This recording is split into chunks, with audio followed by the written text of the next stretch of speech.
O sol começava a se esconder atrás das montanhas, tingindo de cobre o leito do rio Cauca. O murmúrio da água se misturava ao canto dos grilos, ao voo lento das garças que voltavam ao ninho. Tomás, um jovem camponês de 17 anos, caminhava descalço pela margem, com as costas curvadas pelo peso da lenha que havia recolhido durante o dia. O suor escorria por sua testa, e ele pensava no ensopado que sua mãe devia estar preparando, quando um som estranho fez parar de repente. Não era o barulho do rio, nem o churear de um pássaro. Era um gemido, fraco e abafado, que vinha de entre as pedras. Tomás franziu o senho, deixou cair a lenha e se aproximou com cautela. O coração batia forte enquanto afastava a vegetação. Então ele o viu. Um homem jazia meio enterrado na lama, com a camisa encharcada de sangue e o rosto coberto de poeira.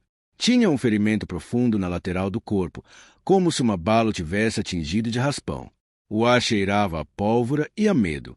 Senhor, o Senhor me ouve? Gritou Tomás, ajoelhando-se ao seu lado.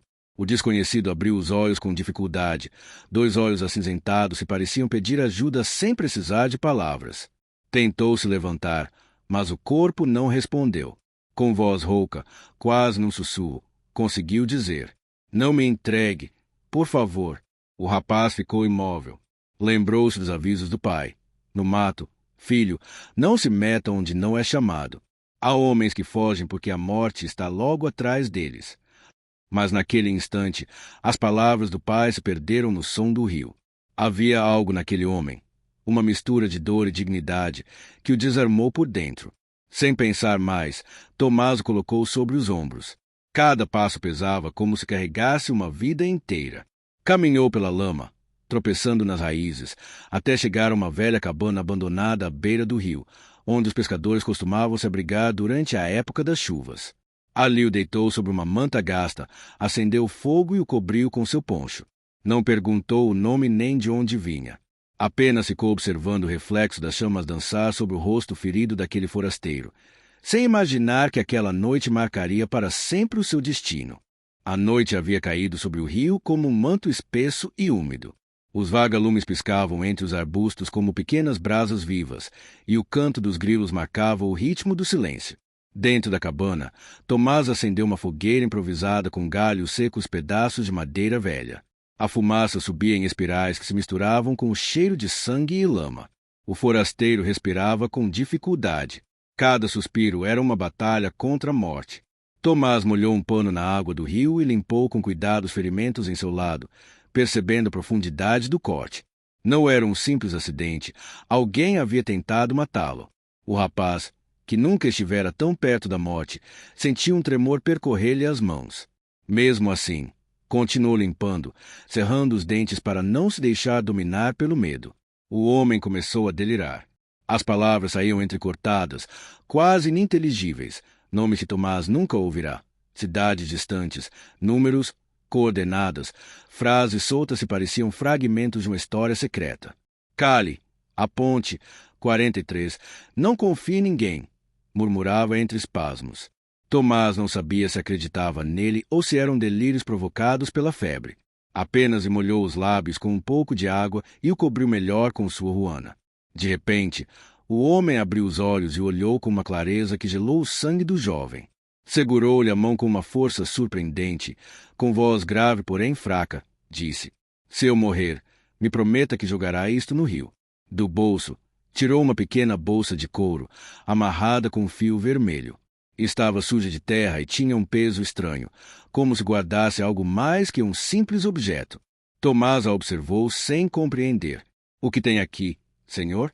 O homem fechou os olhos por um instante e respondeu num sussurro: "Demais para um garoto como você. Apenas cumpra a promessa." Tomás engoliu em seco. Algo dentro dele dizia que aquela bolsa escondia um segredo perigoso, mas o olhar do homem era tão sério, tão desesperado, que não conseguiu recusar. "Eu prometo, senhor", respondeu, sem imaginar o peso daquelas palavras. As horas passaram. O fogo foi se apagando lentamente e o canto do rio tornou-se um acalanto. Tomás, exausto, adormeceu encostado na parede, enquanto o estranho respirava com dificuldade. Quando os primeiros raios da manhã cruzaram o limiar da cabana, o jovem despertou assustado. O fogo era apenas um punhado de cinzas, e o silêncio dominava o ambiente. Olhou ao redor, mas o homem havia desaparecido. Restavam apenas pegadas frescas na lama, levando até a margem, e, ao lado do fogo apagado, a pequena bolsa de couro, intacta. O fio vermelho parecia brilhar sob a luz do amanhecer, como se guardasse algo que ainda pulsava. Tomás a segurou entre as mãos e sentiu um arrepio percorrer-lhe os braços. Não sabia se o homem havia sobrevivido ou se o rio o levará. A única coisa certa era que havia feito uma promessa. E, no coração de um camponês, uma promessa vale mais do que a própria vida. O amanhecer voltou a tingir de laranja as águas do rio Cauca. Para qualquer pessoa, aquele era apenas mais um dia no campo. O canto dos galos, as mulas descendo pelas trilhas e as mulheres varrendo o pó diante de suas casas. Mas para Tomás, o mundo parecia diferente. Desde aquela noite, algo dentro dele havia mudado. O rapaz já não conseguia dormir em paz. Sonhava com o homem do rio, com sua voz rouca pedindo que cumprisse a promessa, e com aquele pequeno saquinho de couro que agora permanecia escondido sob uma tábua do chão, ao lado de sua cama. Às vezes, de madrugada, jurava ouvir um murmúrio vindo dali, como se o fio vermelho que o selava respirasse em segredo. 3 dias depois, começaram os rumores. Primeiro foram as mulheres do mercado, falando em voz baixa enquanto pesavam batatas e milho. Depois, os homens do campo, comentando entre goles de café e fumaça de tabaco. Dizem que o exército está pelos caminhos procurando um fugitivo, disse um. Que ele estava ferido e escapou pelo rio, acrescentou outro. E que não é qualquer um, é alguém com dinheiro e inimigos poderosos. Tomás ouvia essas conversas de longe, fingindo indiferença enquanto o coração batia como um tambor. Cada palavra confirmava suas suspeitas. Aquele homem a quem ajudara não era um simples camponês. Naquela mesma tarde, um jipe verde-oliva do exército apareceu na praça. O motor roncava em meio ao silêncio atento dos moradores. 4 soldados desceram com fuzis pendurados nos ombros. Atrás deles, um tenente de expressão dura. Ninguém sai do povoado até novo aviso, gritou, enquanto abriu uma foto em preto e branco sobre o capô do veículo. Os curiosos se aproximaram com cautela. Na imagem, um rosto parcialmente sombreado, mas bastou um olhar para Tomás reconhecê-lo. Era o mesmo homem do rio. O coração lhe gelou no peito. Sentiu o suor frio escorrer pelas costas enquanto o tenente explicava que aquele sujeito havia escapado depois de um tiroteio do outro lado do vale e que podia estar armado e ser perigoso. Se alguém o viu ou ajudou, é melhor falar agora, advertiu o militar com um olhar cortante. Ocultar informação também é crime. Tomás engoliu em seco. Sabia que deveria dizer algo, mas o peso da promessa o impedia. Aquele homem confiara nele. À beira da morte, entregou-lhe um segredo.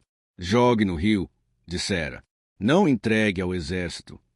E essa diferença pesava mais do que qualquer ameaça. À noite, enquanto a chuva batia no telhado de zinco, Tomás se sentou junto ao fogo e retirou a bolsa do esconderijo. Observou-a longamente. O fio vermelho estava esticado, como se protegesse algo que não deveria ser revelado. O que você guarda aqui, forasteiro? Murmurou. Pensou em abri-la, mas sua mão tremeu. Recordou as palavras do homem. Demais para um garoto como você. Então a escondeu novamente, cobrindo-a com a terra do chão. Os dias passaram, e o povoado continuava tenso. Os soldados revistavam as casas, os estábulos, os caminhos. Entravam sem pedir licença, procurando rastros, pegadas, qualquer sinal. Certa manhã, o tenente apareceu na humilde casa de Tomás. Você mora sozinho, rapaz? Perguntou. Sim, senhor. Meu pai morreu há 1 ano, respondeu, evitando olhar. O militar examinou cada canto, chutou o chão, moveu as tábuas, até olhou debaixo da cama. Tomás sentiu que o coração iria traí-lo. Mas a bolsa permanecia segura sob a terra, invisível. Se vir ou lembrar de algo, nos avise, disse o tenente ao sair, num tom frio. Tomás apenas assentiu. Nessa noite, ele foi até a beira do rio. A lua refletia na água como uma moeda partida. O vento trazia ecos distantes de vozes e latidos. Ajoelhou-se e observou a correnteza. Poderia lançar a bolsa naquele momento, cumprir a promessa e se livrar do fardo, mas algo detinha. Uma intuição profunda, quase dolorosa, lhe dizia que aquele objeto tinha um propósito que ainda não compreendia. E se o que há dentro não é apenas dele, mas algo que o mundo precisa saber? Pensou, mas também temia as consequências de abri-lo. Enquanto a água seguia seu curso, Tomás lembrou o olhar do homem, a forma intensa com que fitou antes de entregar-lhe a bolsa. Não era o olhar de um criminoso sem alma, mas o de alguém que carregava culpa ou talvez uma missão inacabada. Voltou para casa com a decisão suspensa no ar. O murmúrio do rio acompanhou por todo o caminho, como se suas águas tentassem lhe falar. E, embora tentasse dormir, não conseguiu. Porque, no fundo, sabia que segredos, assim como promessas, não podem ser enterrados para sempre. E o rio, cedo ou tarde, sempre devolve o que lhe é entregue. Os anos passaram como o fluxo constante do rio. Tomás não era o jovem camponês assustado que um dia carregou um forasteiro ferido nos ombros. Agora era um homem marcado pelo sol, com as mãos endurecidas pelo trabalho e um olhar sereno que escondia o peso das lembranças. Vivia com a esposa e o filho pequeno em uma humilde casa de barro e madeira, às margens do mesmo rio que o havia marcado para sempre. Naquela manhã, o sol brilhava intensamente sobre o leito do rio. As águas do Cauca desciam lentas, refletindo brilhos dourados que dançavam entre as pedras. Tomás havia saído para pescar com o filho, Julián, um menino inquieto e curioso que o acompanhava em todos os lugares. Enquanto lançavam as linhas, o som do rio se misturava ao canto das cigarras e ao coachar das rãs escondidas entre os juncos. Papai, por que você sempre vem neste mesmo lugar? Perguntou o garoto, com a inocência de quem ainda não conhece o peso das promessas. Tomás sorriu de leve, mas não respondeu. Apenas olhou para a água. Havia algo diferente nela. Um som profundo, quase humano, que parecia pronunciar seu nome. Por um instante, sentiu o mesmo arrepio daquela noite de juventude. O mesmo vento úmido, o mesmo cheiro de terra molhada e fogo apagado. Fechou os olhos e viu com clareza o rosto do forasteiro coberto de barro, a voz fraca pedindo ajuda, o olhar cansado, mas cheio de fé. A lembrança o atingiu como um raio. O coração começou a bater mais forte. A promessa que nunca havia cumprido. Deixou a vara de pesca de lado e, sem dizer nada, voltou para casa. Julián o seguiu, confuso. Tomás entrou no quarto onde guardava suas poucas coisas. Se abriu o velho baú que permanecia fechado havia mais de 20 anos. Lá dentro, coberta de poeira e envolta em um pedaço de pano, estava a pequena bolsa de couro com fio vermelho. Ao tocá-la, sentiu um arrepio. Era como se o tempo não tivesse passado. Sua esposa apareceu à porta, intrigada, mas ele apenas disse em voz baixa: "É algo que preciso fazer sozinho." Tomás sentou-se ao lado do fogo e observou a bolsa por um longo tempo. O fio vermelho permanecia intacto, embora o couro estivesse rachado pelo passar dos anos. Por fim, com as mãos trêmulas, desfez o nó e a abriu. De seu interior caiu um pequeno crucifixo de ouro, brilhante apesar da poeira, e um pedaço de papel dobrado em 4. Com cuidado, ele o desdobrou. A tinta estava um pouco desbotada, mas ainda podia ser lida com clareza. Quem salva um homem, salva sua alma. Tomás ficou imóvel. Sentiu um nó na garganta. Aquela frase simples carregava o peso de uma vida inteira. Compreendeu então que aquele homem, quem quer que fosse, não lhe havia deixado um tesouro material, mas uma lição, uma espécie de redenção. Lembrou-se dos rumores, dos soldados, das histórias sobre um fugitivo poderoso que havia escapado pelo rio. E entendeu. Tinha abrigado um homem que o mundo via como um monstro, mas que, em sua última hora, buscava perdão. Tomás fechou os olhos e deixou o som do rio preencher o silêncio. Sentiu o vento acariciar seu rosto, como uma presença invisível. "Cumprirei minha promessa, forasteiro", murmurou com voz trêmula. "Que Deus te julgue, não os homens." Pegou a bolsa, guardou novamente o crucifixo e o papel, e caminhou até a margem do rio. O sol começava a se esconder atrás das montanhas, tingindo o horizonte de ouro e fogo. A água brilhava como se todo o céu tivesse se derretido sobre sua superfície. Julián, curioso, o seguiu a poucos passos. "Papai, o que está fazendo?" perguntou. Tomás olhou com ternura. "Cumprindo algo que devia ter feito há muitos anos, filho. Algo que um dia você vai entender." Ajoelhou-se diante do rio. O murmúrio da água parecia se tornar mais intenso, quase solene. Apertou a bolsa entre as mãos, respirou fundo e a lançou ao curso do rio. Por um momento, a bolsa flutuou, girando lentamente sob a luz do entardecer, até que a corrente a tomou e começou a levá-la rio abaixo. Tomás a acompanhou com o olhar enquanto desaparecia entre os reflexos dourados do sol poente. O vento soprou forte, levantando folhas secas e poeira, e por alguns segundos ele pensou ouvir uma voz distante, quase sussurrante, misturada ao som da água. Não entendeu as palavras, mas o tom era de paz. Quem era? Papai? Perguntou Julián, olhando o rio. Tomás sorriu, olhando o horizonte. Alguém que, como o rio, só queria limpar o que o mundo sujou. E enquanto o sol se escondia atrás das montanhas, pai e filho permaneceram em silêncio, observando o rio seguir seu caminho eterno. Porque os segredos podem ser esquecidos, as promessas podem se atrasar. Mas o rio, testemunha silenciosa dos homens e de suas culpas, nunca deixa de lembrar. Ei, quando chega o momento, devolve tudo que um dia lhe foi confiado. O tempo, com seu passo silencioso, foi apagando os vestígios daquela história. As pegadas na margem desapareceram, as pedras mudaram de forma, e o velho Tomás terminou seus dias como havia vivido, em paz, sempre olhando para o rio, como se esperasse uma resposta que nunca veio. No entanto, sua história não se perdeu com ele. No vilarejo, os rumores se transformaram em lendas. As crianças cresceram ouvindo falar do homem que fez uma promessa ao rio e que, muitos anos depois, a cumpriu com um gesto e comoveu todo o vale. Ninguém sabia ao certo o que havia dentro da misteriosa bolsa de couro, nem quem fora o forasteiro ferido, mas todos concordavam em algo. Desde aquele dia, o rio Cauca nunca mais soou da mesma forma. Os filhos de Tomás cresceram com essa história gravada na alma. Diziam que o pai costumava levantar-se ao amanhecer, caminhar até a beira do rio e ficar olhando a água por longos minutos, em silêncio, como se conversasse com alguém que só ele podia ouvir. Alguns vizinhos juravam tê-lo visto sorrir para o rio, murmurar palavras que o vento levava entre as canas, voltar para casa com os olhos marejados. Depois de sua morte, os filhos herdaram a pequena casa de madeira, o velho baú e um caderno gasto onde Tomás havia notado frases soltas, pensamentos e lembranças. Entre eles, havia um que se repetia várias vezes. O rio não esquece o que lhe é confiado. Ele guarda, protege, quando chega o momento, devolve purificado.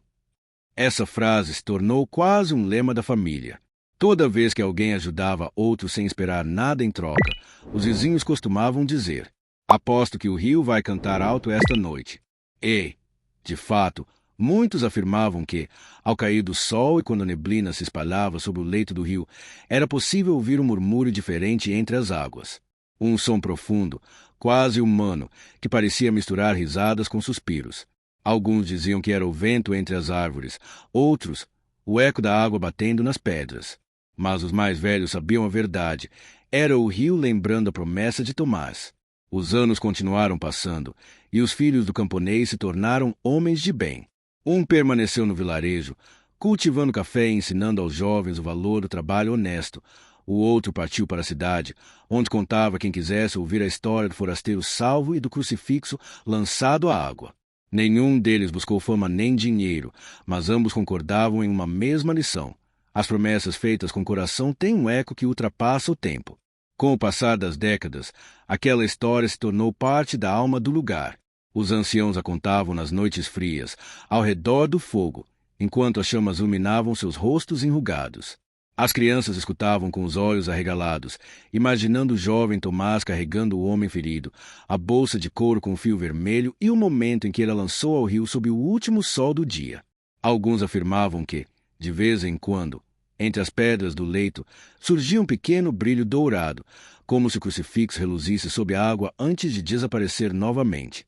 Outros diziam que, quando alguém cometia uma injustiça ou agia com egoísmo, o rio ficava mais turvo, rugia com força e arrastava galhos e folhas, como se reclamasse o esquecimento dos homens. Certa tarde, muitos anos depois, Julián, já um homem idoso, voltou ao lugar onde havia pescado com o pai pela primeira vez. Levava consigo a neta, uma menina sorridente de olhos curiosos. O rio continuava lá, majestoso e eterno, com o mesmo som que parecia pulsar desde as entranhas da terra. Vovô, é verdade que o rio guarda promessas? Perguntou a menina, segurando a mão dele. Julián sorriu, olhando o horizonte tingido de laranja.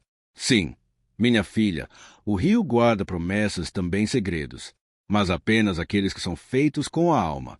A menina ficou observando o curso da água, como se tentasse decifrar seus murmúrios. E o que o rio disse quando seu pai cumpriu a promessa? O velho fechou os olhos, deixando o vento acariciar-lhe o rosto. O rio não fala com palavras, pequena. Ele fala com sua música, e essa música nunca se cala. Naquela noite, quando a lua se refletiu sobre a água, o som do rio pareceu se intensificar. Alguns camponeses juraram ter ouvido uma voz profunda, como um eco entre as montanhas, sussurrando. As promessas da alma nunca são esquecidas. Desde então, naquele canto do Cauca, toda vez que alguém estende a mão a um desconhecido, quando um camponês reparte seu pão ou uma criança ajuda sem que ninguém peça, o rio ressoa com força. Suas águas batem nas pedras com um som que parece um aplauso. E assim, geração após geração, a história de Tomás se transformou em um ensinamento vivo. Que os atos de bondade, por menores que pareçam, nunca se perdem. Que a vida, como o rio, sempre devolve quem entregue de coração. Dizem que, quando a tarde cai e o céu se veste de fogo, pode-se ver uma figura solitária na margem, um homem de olhar sereno, mãos cruzadas sobre o peito, observando o curso da água. Alguns o chamam de fantasma, outros de espírito guardião. Mas os mais velhos do lugar apenas dizem: é Tomás, cuidando para que as promessas não sejam esquecidas. Porque o rio continua falando, e em sua voz se ouve a memória de um camponês que um dia escolheu o bem, sem saber que, ao fazê-lo, estava escrevendo uma história que o tempo jamais apagaria. E assim, enquanto a corrente segue, embalando a terra e acariciando as pedras, uma verdade permanece inquebrantável entre os murmúrios da água. As promessas da alma não morrem, apenas mudam de curso. Se esta história tocou seu coração, convido você a se inscrever no canal, deixar seu like e ativar o sininho, para não perder as próximas histórias que, como esta, nos lembram que ainda existem promessas que a alma jamais esquece. E lembre-se, toda vez que o rio murmura, não é apenas água que corre. São as vozes do passado que continuam falando àqueles que ainda sabem escutar.